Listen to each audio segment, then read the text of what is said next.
Hello বন্ধুরা, একটা নতুন ভিডিওতে তোমাদেরকে স্বাগত। আজকে তোমাদের সামনে খুবই গুরুত্বপূর্ণ এবং আমাদের সবারই মেনে চলার মতো কয়েকটি কথা শেয়ার করব। তো ভিডিওটি হয়তো একটু বড় হতে পারে, ভিডিওটি তবুও মন দিয়ে দেখো। কথাগুলি অবশ্যই খুব তোমাদের বাস্তব জীবনে কাজে লাগবে। তো চলো ভিডিওটি স্টার্ট করা যাক। অনেকেই বলে যে কথার উপরেই জগৎ চলে। এই কথা দু ধরনের হয়, একটি হলো শাব্দিক, আরেকটি হলো নীরব। শাব্দিক কথা আমরা শ্রবণ ইন্দ্রিয়ের মাধ্যমে গ্রহণ করি, আর নীরব কথা আমরা পঞ্চ ইন্দ্রিয়ের মাধ্যমে গ্রহণ করে আমরা ষষ্ঠ ইন্দ্রিয়ের দ্বারা উপলব্ধ করি, অর্থাৎ মন দ্বারা উপলব্ধি করি। কাজেই নীরবতাও একটি ভাষা। ছবি, শিল্প, লেখা, সাহিত্য ইত্যাদি আসলে নীরব ভাষাই। কাজেই যে কোনো ক্ষেত্রে অপ্রয়োজনে কথা বলা বা শাব্দিক ভাষা প্রয়োগ অনেকগুলি সমস্যার সৃষ্টি করতে পারে। মুখ থেকে যে বাণী একবার নিঃসৃত হয়ে যায় তা আর ফেরানো সম্ভব হয় না। তাই কখনো কখনো কথা বলা যতটা গুরুত্বপূর্ণ, কথা না বলাটা তার থেকেও বেশি গুরুত্বপূর্ণ হয়ে ওঠে। তাহলে আজ আমরা জেনে নিই কোথায় চুপ থাকতে হবে এবং কেন চুপ থাকতে হবে, এবং চুপ থাকার 7টি উপকারিতা সম্বন্ধে। 1 নম্বর, যখন কেউ তার সমস্যার কথা বলে। যখন কেউ তার সমস্যার কথা আমাদের বলে কিংবা তার ভেতরে চলতে থাকা ইমোশনগুলো শেয়ার করে, সেই সময় অতি শীঘ্রই রায় না দিয়ে, ঠিক ভুল বিচার না করে তার কথাগুলো চুপ করে মন দিয়ে শুনতে হয়। এই মুহূর্তগুলিতে চুপ থাকায় সামনের জনের জন্য চিকিৎসা। 2 নম্বর, অর্থহীন বিতর্কিত আলোচনা। যে কোনো বিতর্কিত আলোচনা থেকে সমস্যার সৃষ্টি হয়। একমাত্র বিতর্কিত প্রতিযোগিতা বা কোনো বিতর্কের সমাধানের দায়িত্বপ্রাপ্ত না হলে বিতর্কে যাওয়া বুদ্ধিমানের কাজ নয়। সেক্ষেত্রে চুপ থাকাই শ্রেয়। 3 নম্বর, সম্পর্ক উন্নতি করতে। ভালোবাসার মানুষ তার প্রিয়জনকে কিছু বলতে চায়, সেক্ষেত্রে একসঙ্গে কথা না বলে চুপ করে শুনলে সম্পর্কের উন্নতি ঘটে। কেননা খোলাখুলি আলোচনা করতে গিয়ে ব্যবহৃত কোনো কথাকে ধরেই নতুন বিতর্কের সৃষ্টি হয়।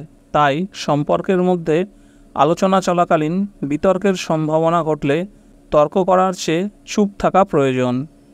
আগে তার কথাগুলো পুরোটা মন দিয়ে শোনা প্রয়োজন এবং পরে বলবার হলে সেটা বুঝিয়ে বলা উচিত।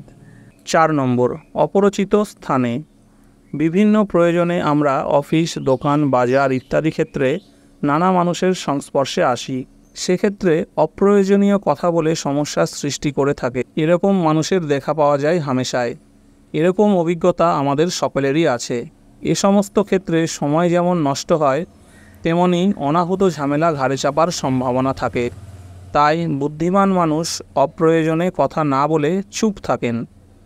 5 নম্বর, অপ্রাসঙ্গিক ক্ষেত্রে।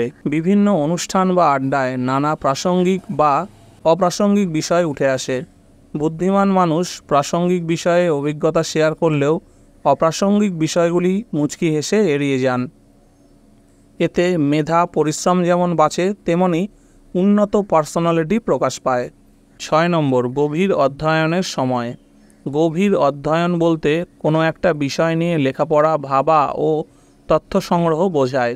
তাই অধ্যয়নের প্রক্রিয়াটি মনের ভেতরে স্নান, খাওয়া, ভ্রমণ সবসময় চলতে থাকে। এরকম গভীর অধ্যয়ন চলাকালীন অন্য বিষয় আলোচনায় অধ্যয়নের মনোযোগ ব্যাহত হতে পারে। তাই বিজ্ঞানী, লেখক প্রমুখরা চুপ থাকেন। 7 নম্বর, প্রতিবাদ করার ক্ষেত্রে। প্রতিবাদ করা ভালো, তবে পরিস্থিতি বিচার করে। যদি দেখেন কোনো স্থানে আপনাকে অপমানিত হতে হচ্ছে অথচ আপনার প্রতিবাদ করার মতো পরিস্থিতি নেই, চুপ করে যাবেন। মনে রাখবেন, যুদ্ধে পিছিয়ে আসা মানেই হার নয়, সেটা কৌশল সাজাবার পরিকল্পনাও হতে পারে।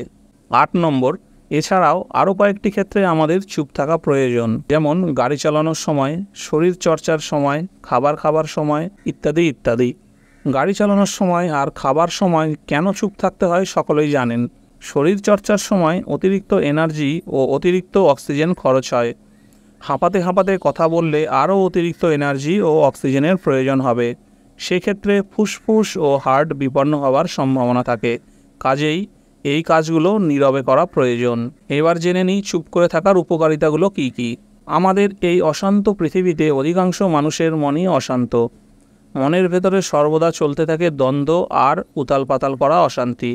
তাই কিছুটা সময় সব কিছু থেকে নিজেকে সরিয়ে নিঃশব্দে আর নিজের সঙ্গে যদি নিস্তরঙ্গ শান্ত সময় কাটানো যায়, তবে মন নামক সরোবরের জল শান্ত স্বচ্ছ কাঁচের মতো হয়ে যায়।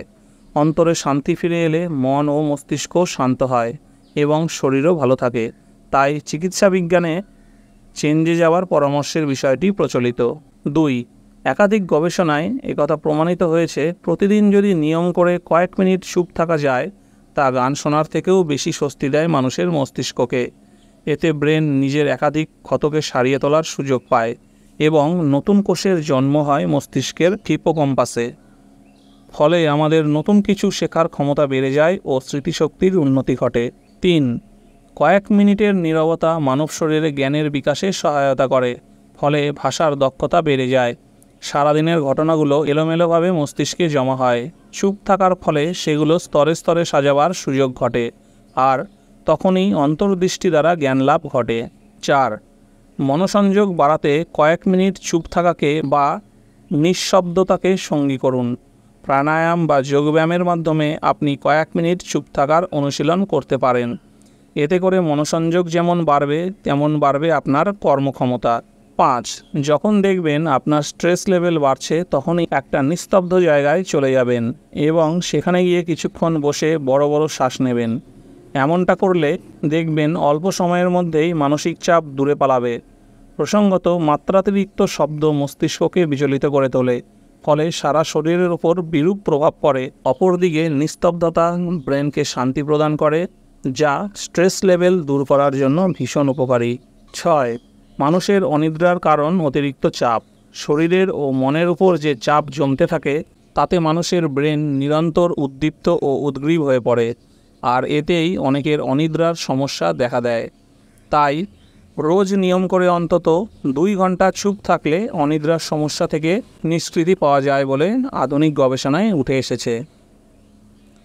চুপ থাকার উপকারিতা নিয়ে আমাদের এই ভিডিওটি ভালো লেগে থাকলে অবশ্যই আপনারা ভিডিওটিকে একটি লাইক করবেন, কোনো মতামত থাকলে সেটা কমেন্ট করে জানাবেন এবং চ্যানেলে নতুন হয়ে থাকলে চ্যানেলটিকে অবশ্যই সাবস্ক্রাইব করে নেবেন এরকম ভালো ভালো গুরুত্বপূর্ণ ভিডিও দেখার জন্য। ততদিন ভালো থাকবেন, সুস্থ থাকবেন।